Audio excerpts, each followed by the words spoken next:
Engine. Gusto ko yung gin. Gusto ko yung gin. Asan yung gin? Gin, tita, gin. O gin, anak. Gin tita.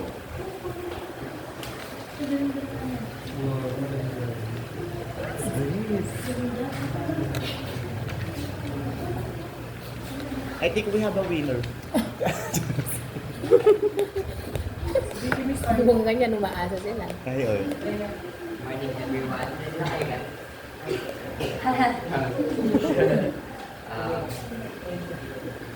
Whiteboard Marker Inc. has been established as a tool for communication, collaboration, and education, prized for its convenience and traceability.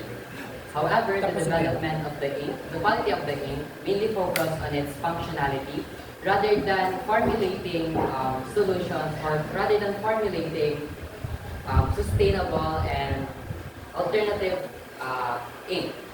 As a result, traditional or commercialized ink, whiteboard, has remained largely unchanged over the decades, despite of growing concerns to health and environment. And that's why we, the researchers from Group 1 of STEM 2B, came up with a research proposal that is titled Coconut Charcoal and Gin as an Alternative for Whiteboard Marker Ink. Before we state our rationale, we would like to introduce ourselves first. I am Abraham Ibi. I am Aldo Franz. I am Princess Timor. I am Leslie. I am John. I am Alexander Nicolas.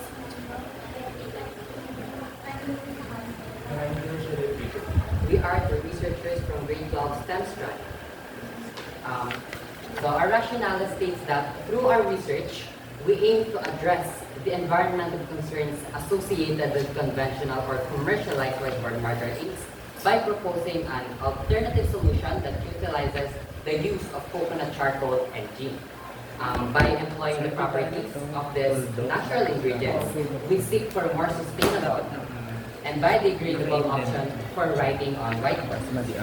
We'll take a look into the science behind our proposal, highlighting the benefits of our ink in terms of sustainability and overall performance. The next part of the presentation will be the statement of the objectives that will be discussed by Ms. Jesselyn Capitli. Statement of the objectives. Number 1, how does the alternative ink with regards to the solution proportion be described in terms of 1, color, 2, odor, 3, adhesion, 4, running time, and 5, traceability.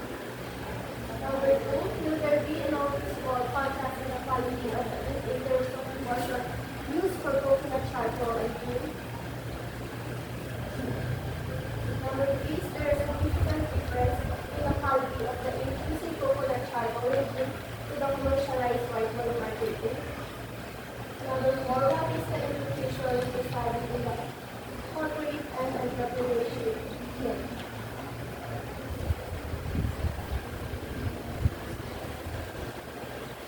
The next part of our presentation is the related literature that will be discussed by Ms. Abad. According to Jenkins 2021, charcoal has been utilized as a colorant and pigment for artistic expressions dating back to prehistoric cave paintings and ancient Egyptian and Greek manuscripts. The black pigment comes from charred organic matter which creates a carbonaceous material. Charcoal's adhesive properties allow it to stick to surfaces. The next part of our presentation would be the related study that will be discussed by Mr. Ramos. A recent study by Smith et al. 2021 surveyed the use of charcoal as an alternative material for whiteboard.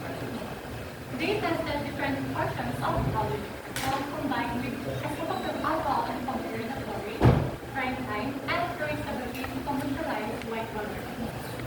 They found that a mixture of 50% charcoal powder and 70% of exposure of alcohol performed comparatively to standard marker inks on each criteria. One downside noted was this decreased intensity and darker tolerance compared to overall, the study demonstrates the feasibility of using illicit pabaliktad, charcoal halimbawa, and alcohol ito used 90%. as an inexpensive Tapos substitute plus for branded oil. 95%. The next Ay, hindi na siya mga The next 100%. part of the presentation Parang is ang the ano nila research man po na rin science na that nalagyan will po be agad. discussed by Ms. Kunwari, Marcel. 90%, The research undergoes two process. The 5%. needed information is Kasi ito, pero itong ano, constant, observation 5%. from the prototype being tested by the researchers themselves to assess the significance of each proportion, focusing on the development research. And second, by the feedback from the respondent to understand if there is a significant difference between the alternative ink, which is primarily composed of coconut charcoal and ink, and the commercialized ink.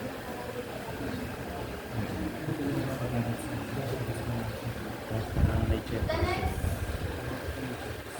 The next part of our presentation is the sampling method that will be discussed by Ms. Dila.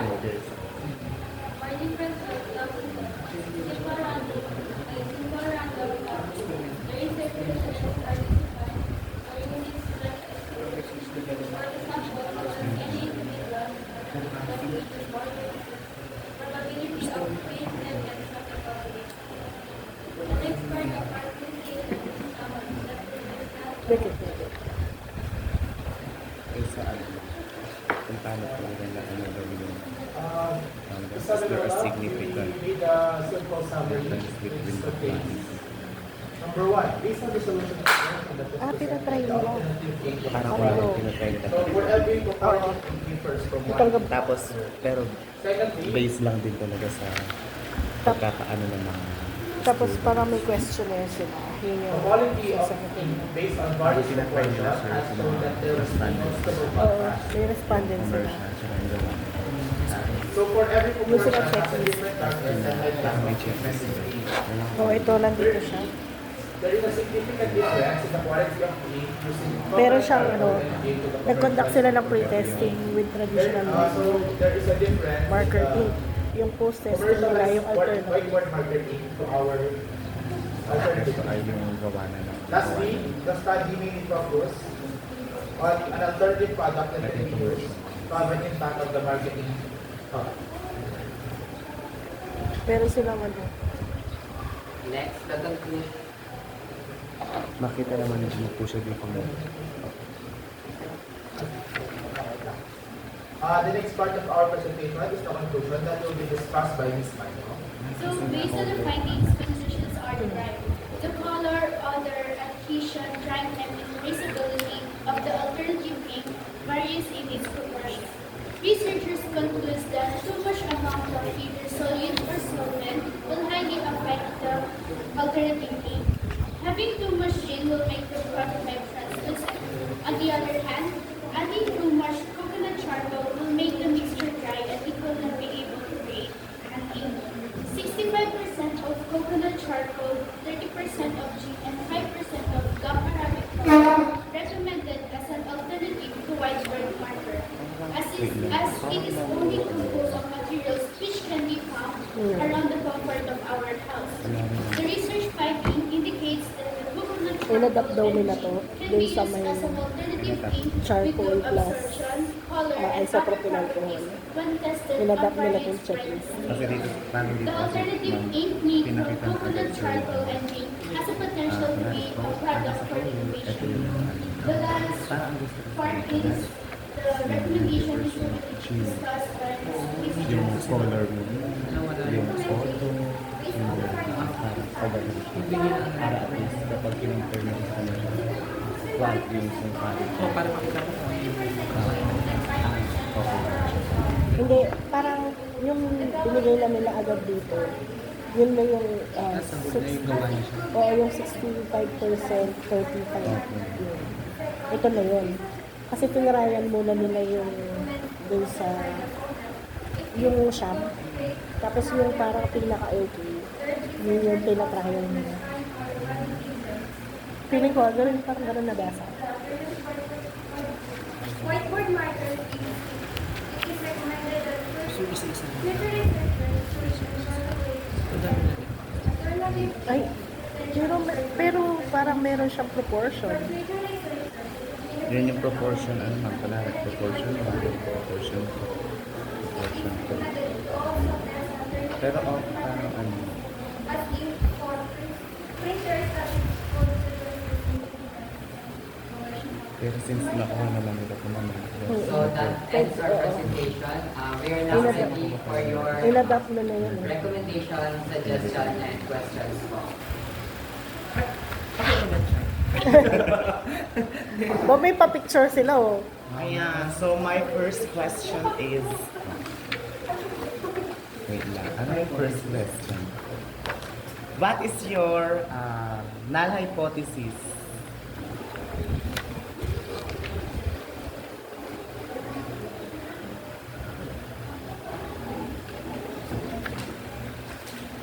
Ano ang inyong null hypothesis para sa research niyo? Null hypothesis, there is a significant difference between the quality of the ink made from coconut charcoal and ink compared to commercialized ink.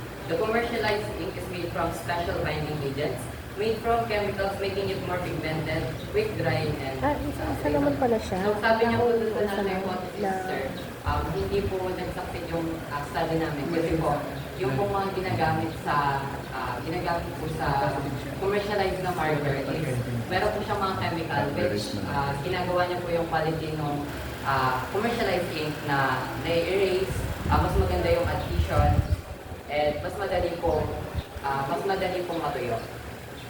Ayan, so upon checking it na, kasi pag null hypothesis, actually mali ang null hypothesis ninyo. At saka yung sa alternative ninyo, no? Kasi kapag there is a significant difference, dapat siya si alternative. Pag null, yes. Null is Since no. null, di ba? Null is No. empty, no, wala. So dapat there is no. Kaya dun pa lang, ano na, parang questionable na yung sa research nyo dito. Pero upon checking naman, dun sa inyong instrument, yun nga, ang habangan instrument nyo yun. So saan nyo to kinuha, itong instrument na to? Gawa nyo mismo o Self-made pa siya. self-made, adapted? Itong instrument, yung Modified. Yung instrument, research instrument. Yung survey questionnaire. Research instrument. Yes po, sir, self-made. self-made siya. Self-made siya. Wala.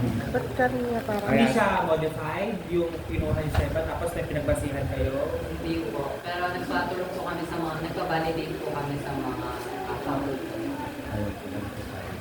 Ayan, so, nung una kasi inano ko na sabi kasi ni Ma'am Kenz, baka adapted daw. So, syempre kapag adapted siya, no question na doon kasi nga na-adapt na.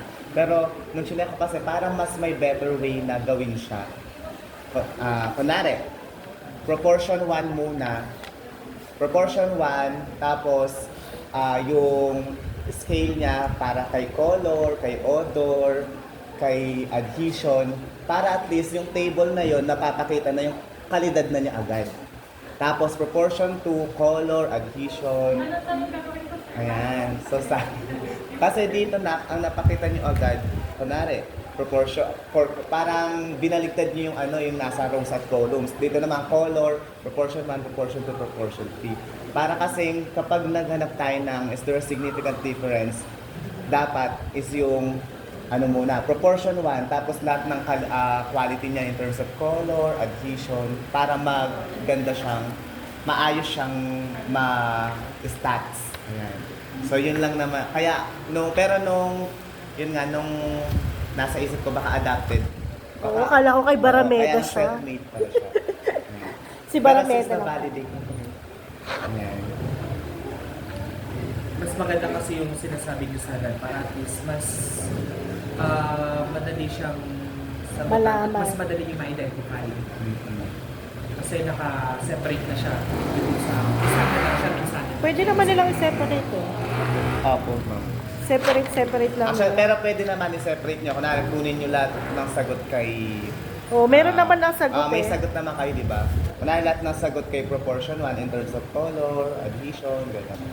Kaya lang, extra work lang na siya. Pero mas maganda naman yun. You take that into consideration. O kaya pwedeng ano, o kaya pwede rin ito na siya, dadagdag na lang nila yun. Okay. Kasi para hindi na nila papalitan pa yung mga nasa mga tables na explanations, i-add na lang nila. Parang summary gano'n. Experimental development. Meron ng experimental development. Experimental Kasi development. iba ang magkaiba ka sa experimental at research development. Ano kayo doon? Experimental kayo? Research development kayo? Hindi siya. Ang pwede na pagsamahin yung descriptive sa exploration. Descriptive ko rin. Pero experimental development. Yun na natin. Isa sa experimental di ba nag-develop? Oo, yun na yun. Para experiment. Experimental development. Pero maganda yung ano nila sir. Pero meron yata experimental development. Dinipende ay nag-vary po kami dun sa research design po ni Barameta po. Na? Research design ni Barameda. O, kay Barameda yung parang Ah, so may naging ano ano nila yun. Meron. Kaya akala ko nga kinuha nyo kay Barameda yung checklist. Ngayon, tapos, ano yung pinaka-resulta niyo? Yung pong the best na report. Ano yung the best proportion? Kasi po, 65% po of gum Arabic, 30% po, ay charcoal po. 5% lang ang 5% of gum Arabic and 30% po ng liquid or ng gin. Yun yung pinaka-ano. Try nyo Tapos, nga. comparing it to yung Commercial. commercial. Uy, may follow-up question pa kami. Comparing it dun sa best ano nyo, na nakuha nyo, comparing it to commercial, ano ang comparison nila? Ano daw yung comparison ng best dun sa commercial? Kanina may dala kayong ano. Paper na lang kayo. Ayan. Ito, Ayan. may dala silang whiteboard. Wala kayong experimental procedure. Wala. Dapat naglagay kayo kung paano yung ginawa nyo.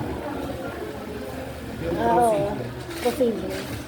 Experimental. Pwedeng Kasi pwede sulatan naman. sa research development kasi sa HE, meron silang procedural process kung paano na ginawa yung product. Erasable din siya. Sa whiteboard, di ba? Sa whiteboard Sa nga. whiteboard. Try din natin sa whiteboard.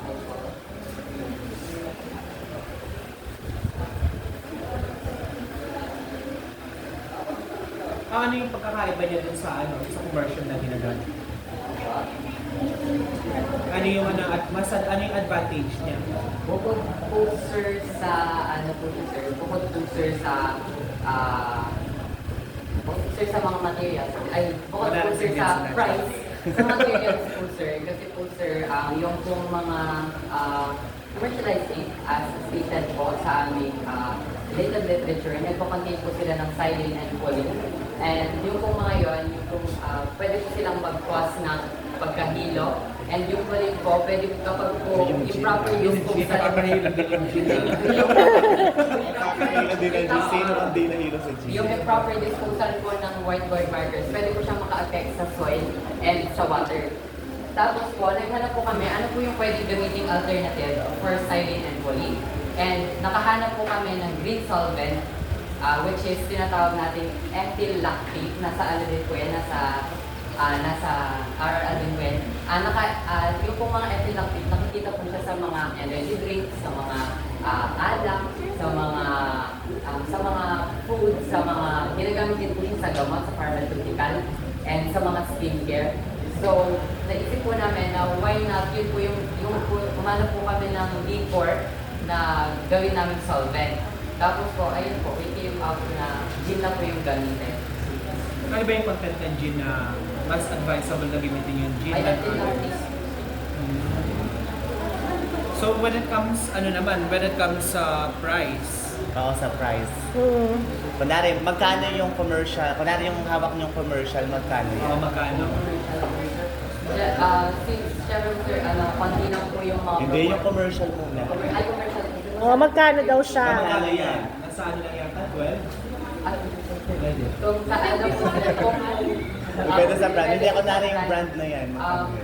sa pagkakalat po sir, 25. Yung pong last po. Yung sa inyo. Yung sa inyo, kunwari yung best ano nyo, magkano yun? Yung best po na... Or magkano gastos nyo? Magkano yung gin? Magkano yung gin bilog? 70 po sir. Pero syempre sir, ang konti lang po ginamit namin. Yung uling po libre lang kasi ano, yung mga coconut shell na nakita namin, pinulot lang po namin. Ganon yung mga ano na lang po sa bahay. Pumunta Tapos sila ito sa lang po, ito po, Sa- kapag po ganito, kapag po parang madami po yung binili mo, for 11, mga 200 pesos po. Grabe, di tayo. So wala pa. 20 pesos. Pwede nyo nga try, di ba lahat yan iba-ibang Doon sa whiteboard. doon sa whiteboard? Hindi okay lang. When it comes yung sa consistency naman niya. Consistency po. Dahil po dun sa Gulf Arabic, sir. Ba't yan yung pekos mo? Yeah, nga, pekos. Ay! Dahil po dun sa Gulf Arabic, sir, mas nagiging consistent po, parang mas nagiging malapot po yung ink. Habang Depende pinagamit. rin po sa dami ng charcoal, parang mas malagnaw po siya kapag marami po yung mga solid na nilagay. Madali ba siya nagda-dry? Kasi di ba problema ng mga markers natin? Drying time. Oo, mabilis mag-dry. So, ito po yung ito po yung number 1 namin. Ito po yung in the sheet po. Hindi sure Ito ko. po yung so, hindi na po siya nagsusulat kasi po, mas lamang na po. Mas lamang na po kasi yung sa solvent. So, So, ibig sabihin meron siyang may gin pa rin po siya kasi wala. hindi nga, meron siyang parang yun yung pinaka niya. Parang negative side niya na Hindi, yan yung, Hindi, hindi, proportion number 1 yan. sige. Proportion number 1. Oh, proportion number 2. Okay po, proportion number 2. Tayo din yung pinagsulod-sulod eh. Ang dami nyo kasi ginawa ko yun. Pag sunod-sunod nyo na, yung mga nakatabi niya, So, dito po sa proportion number 2. hindi pa rin siya. Grabe yun, laki mo daw. Wala din pong lumalabas para na lang po siyang asphalt o ganun. Pero nung una, nak, di ba meron lumalabas dun? Ay, Nag-guess nag-ano kasi sila, nag-testing sila sa classic ko. Kaya naalam ko na may lumalabas. nag-observe po kami researchers from 9, naging 5 po siya. Pinili po namin yung parang best of 5 na ipapa-survey namin. Parang mission na best. Top May top 5 pala. Ito po yung 3, the best. Parang ito na po yung best report. Nanginginig yung pangalan ko. Parang ito na po yung best report. Yan yung best. Ah, yung 3. Oh, kayo na doon sa next. O, 4. Gagalgal ni Abraham. Isa din to gumagal to. Ito po yung second best report. Kasi medyo malabnaw na siya.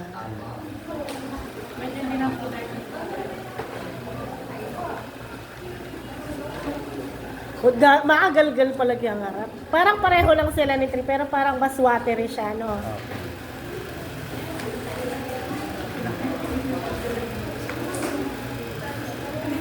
Dapat kinosting nyo din siya, Char.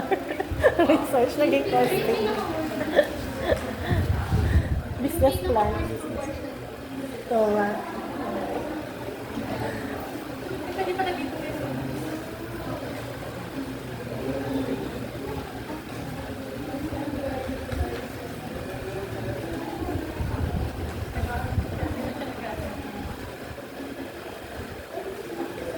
Ano na lang pala. Number 3 na. O, patry nga yung commercial.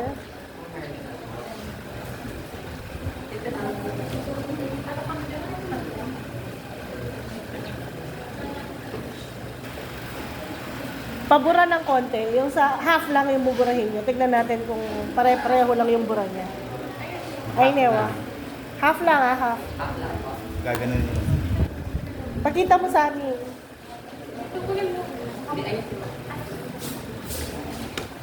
Na-moment of...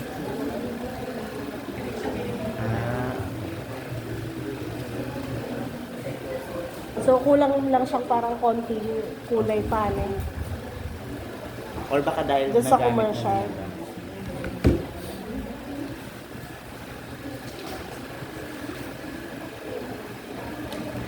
Okay. So, anong i-add nila? Yung process? Opo, sa paper doon. Maglagay kayo ng process kung paano yung ginawa. Isa sa research development and experimental, kung bago gumagawa, maglagay kayo ng procedure, experimental procedure kung paano yung ginawa yung Tsaka yung palitan niyo yung hypothesis nyo. Oo. Mag-pass kayo sa rin kayo, no? Tapos yung mga table ninyo, lagyan nyo ng title yung mga table ninyo. Oo. Nabawa, table 6. Ano sa table 6? Kasi pupunta pa ako dun sa may harap. Pupunta pa ako dun sa research instrument ninyo para sa table 6. Ay, yung summary. Tsaka yung summary na table. Oo. Yung halimbawa proportion 1, ano yung mga nakuha yung data.